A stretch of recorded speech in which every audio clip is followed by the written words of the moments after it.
Táid chun fáilte chu raibh seabhánaí grógan, Ceantar Bardasach násnaí agus tá an túfás ólais aici faoi imachtaí sa Ceantar sin, so fáilteród a bhain.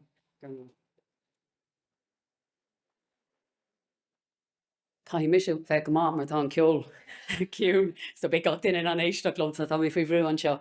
Tá mí imachóní in Osnaí agus buíoch sult na Sálána i 2009 ach i 2013 tháinig an Coiste Gaeilge le chéile agus bhí trúr a gcuin. Agus taobh sé a cúpla mí hí cethir a gcuin. Bhí mé leabhart le cúpla duine taobh an muhan sin nar bhí daine ag chlárú agus bhí siad ará nílach grúpa beag a gcuin. So ná bí smuoineh go mé muid an rudí ionta go dhéanamh nílach grúpa beag a gcuin. Tosí an gacrad le grúpa beag. Agus is féidir le burt trúr cethir an difriocht a dhéanamh. Má tá sibh sppraigthe, má tá sibh tamánta, má tá sibh an seo inniu, tá sibh sppraigthe, tá sibh tamánta.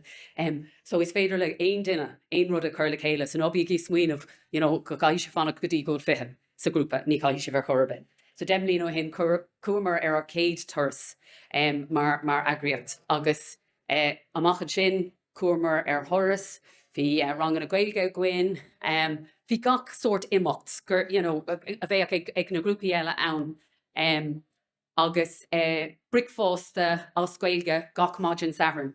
Sin rud ansiimplí chuirta córáin á rire, ach bíonn sé ann gach ile saharn agus is féidir le gach duine teacht. Is cum a céníis, so má tá tú an sin le páistí, má tá tú an sin le tain, bíonn fáilte rih gach duine. Agus tagann daoine chéile mar seo.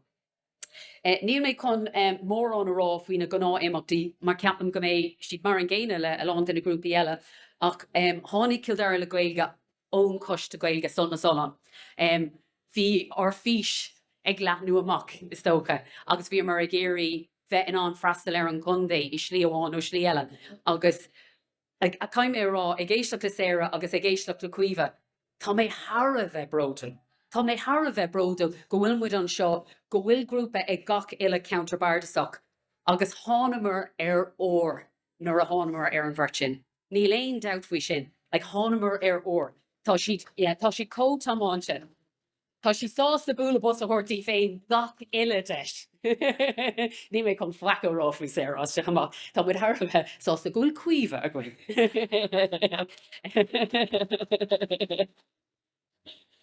Níl mé chun dul tríd seachtain na Gaeilge, taisa gom gur chur duine ceiste an dul tríd na himachtaí. Bhí an imachtaí ar siúla gcuin go dtí seo. Bhí siad arás, bhí an sprocatá gcuin ná go mé deis ag gach ile duine.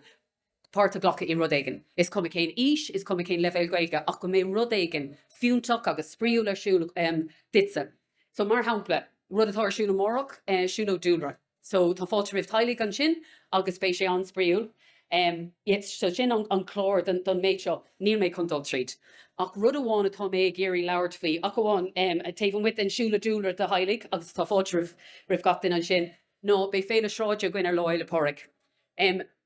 Tá sé at ach ní rah aon rud ar siúil ar láil le porric i Osnaí. Ar chorbe, bhíon prád i nach stráadfáile sa tír ach ní rah aon rud. So tá mit éis láil le porric is sciobba don Gaeilge. Mar gach ile féile a bhíon ar siúil sa tír, is féile trí bhéir é. Is féile trí bhéir le. Fiúr láil le porric bíon prád ar siúil, níl an Gaeilge le clostal. So an sprocatá againn ná go mé an éile is mó taobh with an Gaeltacht in Gaeilge in Osnaí. Agus nuair cúda TG cethir faoin féile stráide a bhí gcuin an nuirí, tá siad ag teacht imlína.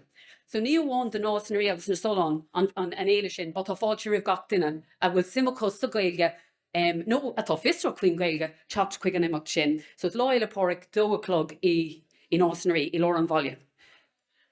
Gachur ceaclóir?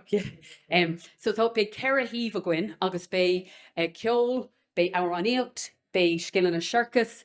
Ní is go mó leithna goibh ar taig hickey ach is fuair seir ó Curcigé agus tá sé chuna 100 gig a dhéanamh trí Gaeilge.